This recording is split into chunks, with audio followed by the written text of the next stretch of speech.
안녕하세요, 여러분.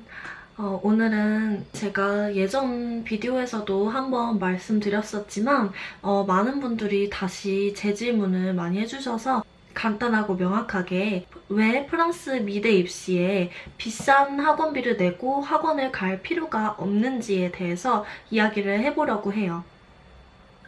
그렇지만 오해는 하지 말아주세요. 학원이나 가외 선생님이 필요 없다는 말은 아니에요. 비싼 학원비를 굳이 내고서 갈 필요가 있는가에 대한 이야기입니다. 과외도 마찬가지예요. 고액 과외가 굉장히 많은데 그렇게 큰 금액을 들여서 과외나 학원을 갈 필요가 없다라고 말씀드리기 위해서 준비했습니다. 이유들을 차근차근 이야기해보겠습니다. 관 선생님들이나 학원 선생님들이 도와줘야 할 부분이 그 금액만큼 많지 않아요. 작품은 처음부터 끝까지 학생 혼자서 해야 합니다. 선생님은 그저 옆에서 학생이 가져온 아이디어가 빈약한 아이디어라면은 선생님은 그저 그 아이디어를 풍성하게 이끌어줄 수 있는 그런 사소한 아이디어, 사소한 센스 정도만 던져주면 되는 거고 너무 풍성한 아이디어가 있다. 너무 이 학생이 욕심을 부려서 이것도 저것도 다 작품에 녹여내고 싶어한다 하면은 가지치기만 해주면 되거든요. 이 역할이 굉장히 큰 역할은 아니잖아요. 그렇기 때문에 그만큼의 돈을 내고서 학원을 가거나 과외 선생님을 구하는 거는 조금 제 상식선에서는 옳지 않다고 보기 때문에 제가 추천하지 않는 겁니다. 그리고 또 다른 이유는 학원을 가든 과외 선생님을 만나든 어떤 선생님들이 되게 자기의 스타일을 강요하는 선생님들이 있어요. 대놓고 강요는 하지 않겠죠. 그렇지만 어떻게 진행하다 보면은 계속 그 선생님의 그 스타일이 투영되는 경우가 되게 많아요. 예를 들면은 학생은 포토북을 만드는 형식으로 아이디어를 가져왔지만 선생님은 그것보다 그냥 동영상을 이렇게 만드는 게 더 좋을 것 같아 라고 이야기를 하는 거예요. 근데 제 기준에서 이런 형식 자체를 바꿔버리는 거는 조금 문제가 있다고 생각을 하거든요. 왜냐면은 그 학생이 그 포토북을 선택한 이유가 있을 거 아니에요. 그 이유가 정말 타당하고 그 학생의 스타일이 잘 드러내지는 그런 작품이라면은 그걸 살리고 데려가는 게 훨씬 좋거든요. 그렇지만 학원에서는 확실하게 이 학생을 보자르에 입학시키는 게 더 중요하기 때문에 그 학생의 스타일을 살려주는 것보다는 정말 정말 임팩트 있게 만드는 걸 원해요. 너무너무 중요하죠. 그것도 임팩트 있게 만들어서 보자르에 입학하는 것도 굉장히 중요하지만 스타일을 녹여내는 게 우선적으로 중요합니다. 왜냐면은 이따가 또 말씀드릴 거지만 내 스타일을 찾지 못하게 되는 경우가 많아요. 그런 식으로 작품 활동을 하다 보면은 그러면은 나중에 입학해서도 문제가 되는 경우가 있기 때문에 좀 주의를 해야 합니다. 그리고 또 다른 한 가지 이유는 학원 스타일이 많이 녹아져 있고 선생님의 스타일이 많이 녹아져 있으면은 또 문제가 되는 게 뭐냐면은 같은 학원 출신의 학생이 나랑 다른 보자를 지원한다는 보장이 없어요. 학원들 같은 경우에는 한 해에 많은 학생들을 프랑스로 면접을 보게 하기 때문에 그 학생들이 지원을 하는 보자르가 다 비슷비슷해요. 똑같은 선생님께 지도를 받아서 비슷하게 탄생해버린 그 작업들을 가지고 가면은 프랑스 보자르 교수들은 당연히 이 두 학생, 이 몇 학생의 스타일이 굉장히 비슷하다라는 거를 단박에 파악할 수 있습니다.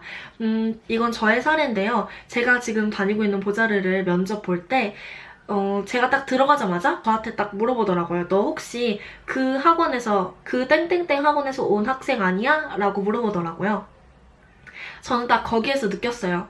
아, 벌써 이 학원이 모든 보자르에 이름이 퍼졌구나. 그 보자르 교수들이 벌써 다 그 학원의 스타일을 파악했다는 거예요. 질렸다는 거죠. 근데 저는 그 학원에 한번 상담을 받으러 간 적이 있었어요. 근데 그때 선생님들의 태도가 너무 불친절하다기보다 조금 거만했고 별로 인상이 그렇게 좋지는 않았기 때문에 그 학원을 선택하지 않았거든요. 그래서 저는 그 학원 출신이 아니라는 거를 더 명확하게 이야기를 했고 당당하게 이거 나 혼자서 만든 작품들이야 라고 발표를 할 수 있었답니다. 만약에 작업 스타일이 다르다고 쳐도 발표하는 스타일이 굉장히 많이 비슷하게 돼요. 예를 들면은 포트폴리오 북을 예쁘게 재본해서 가지고 가는 학생들. 포트폴리오 북이야 뭐 흔한 거니까 겹칠 수 있다 치지만 그 재본 스타일까지도 뭐 어차피 업체에 맡겨서 하는 거니까 비슷할 수 있다고 쳐요. 그렇지만 미정파주 그 페이지를 디자인한 스타일이 너무 비슷할 수 있어요. 그리고 또 다른 문제는 발표할 때 포트폴리오 북이 비슷한 것뿐만 아니라 문장들이 되게 많이 비슷할 수가 있어요. 저만 해도 다른 사람 꼬리지 해주다 보면은 첨삭해주다 보면은 제 말투가 굉장히 많이 나오거든요. 특히 발표문에서는 그 한 선생님에게 여러 학생이 꼬리지를 첨삭을 받게 되면은 그 선생님의 프랑스어 말투가 나올 수밖에 없어요. 그리고 저 같은 경우에는 다른 사람들 발표문 여기 프랑스에서 지금 현재 학업을 하고 있는 사람들한테 발표문을 첨삭을 해줄 때는 나중에 너 말투로 너가 말하기 쉽게 말투를 고쳐라 라고 이야기를 해주거든요. 그건 제 말투니까, 제 말투로 고친 거니까. 근데 프랑스 보자르 입시를 준비하는 사람들은 아직까지 프랑스어가 익숙하지가 않은 사람들이 대부분이에요. 그렇기 때문에 자기가 어떻게 말해야 편하고 어떤 말투를 가지고 있는지 파악이 안 된 상태여서 그냥 써주는 대로 읽는 경우가 되게 많답니다. 그렇기 때문에 그 발표문 자체가 굉장히 비슷할 수가 있다는 거. 그러면은 프랑스 사람들은 단박에 눈치를 챌 수밖에 없어요.